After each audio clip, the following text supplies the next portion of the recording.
Hello बच्चों लोग, आप लोग कैसे हो। तो मैं फिर से आ गई हूँ आप लोगों के लिए एक और नई कहानी लेके।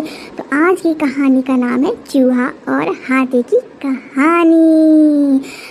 तो कहानी स्टार्ट करने से पहले आप लोग कौन कौन मेरे इस चैनल पे न्यू हो तो जल्दी से लाइक शेयर एंड सब्सक्राइब कर दो ताकि मेरे ऑल नोटिफिकेशंस आपको मिलते रहेंगे। तो चलो स्टार्ट करते हैं। एक राज्य में एक राजा का शासन था। हर सप्ताह पूरी शान और शौकत से नगर में उसका जुलूस निकला करता था, जहाँ प्रजा उसके दर्शन किया करती थी। एक दिन एक नन्हा चूहा उसी राजमार्ग के किनारे किनारे कहीं जा रहा था, जहाँ राजा का जुलूस निकलने वाला था। वह चूहा था तो छोटा सा, मगर उसका घमंड बहुत बड़ा था और वह खुद को सर्वश्रेष्ठ और महान समझता था। कुछ देर बाद राजमार्ग से राजा का भव्य जुलूस निकला, जिसे देखने लोगों की भीड़ लगने लगी। राजा अपने पूरे दल बल के साथ था। उसके सैनिक उसे घेरे हुए थे। कई मंत्री और अनुचर उसके पीछे थे। वह एक विशाल शाही हाथी पर सवार था। हाथी शाही था, इसलिए उसे भव्यता से सजाया भी गया था और उसकी शान भी देखने बनती थी। जुलूस में हाथी के साथ एक शाही बिल्ली और एक कुत्ता भी था।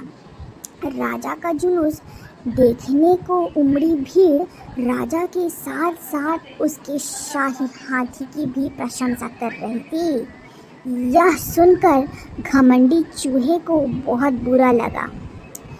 वह हाथी को गौर से देखने लगा, फिर सोचने लगा, इसमें ऐसी क्या खास बात है जो मुझ में नहीं है। मैं भी उस जैसा ही हूँ। मेरे पास भी 2 आँखें, 2 कान, 1 नाक और 4 पैर हैं। फिर उसकी इतनी प्रशंसा क्यों? उसके विशाल शरीर के कारण, लंबी सूंड के कारण, छोटी छोटी आँखों के कारण या झुर्रियादार चमड़ी के कारण। इस कारण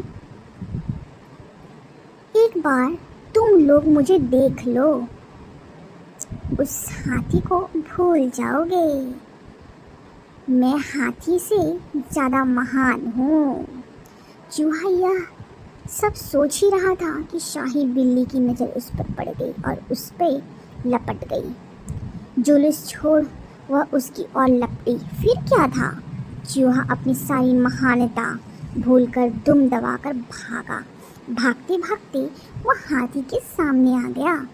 आगे बढ़ते हाथी ने उसी पिट्ठी से चूहे को देखा तक नहीं और अपनी विशाल पैर उठा लिया।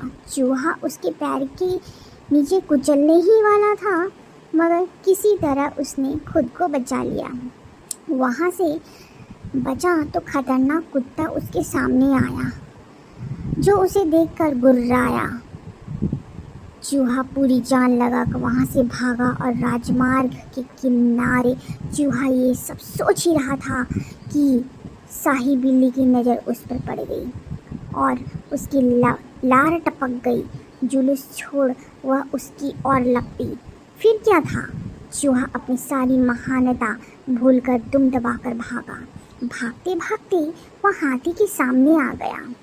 आगे बढ़ते हाथी ने उसे पिद्दी से चूहे को देखा तक नहीं और विशाल पैर उठा लिया। चूहा उसके पैरों के नीचे कुचलने ही वाला था, मगर किसी तरह खुद को बचा लिया। तो बच्चों, आप लोगों ने इस कहानी से क्या सीखा? इस कहानी का मतलब है, किसी से मात्र रूप रंग की समानता हमें महान नहीं बनाती। महान हमारे गुण और कार्य बनाते हैं। तो बच्चों, फिर क्या था? उसका सारा घमंड उतर चुका था। उसे समझ आ चुका था कि वह इतना भी श्रेष्ठ और महान नहीं है। तो बच्चों, इस कहानी का अंत होता है। Bye, take care.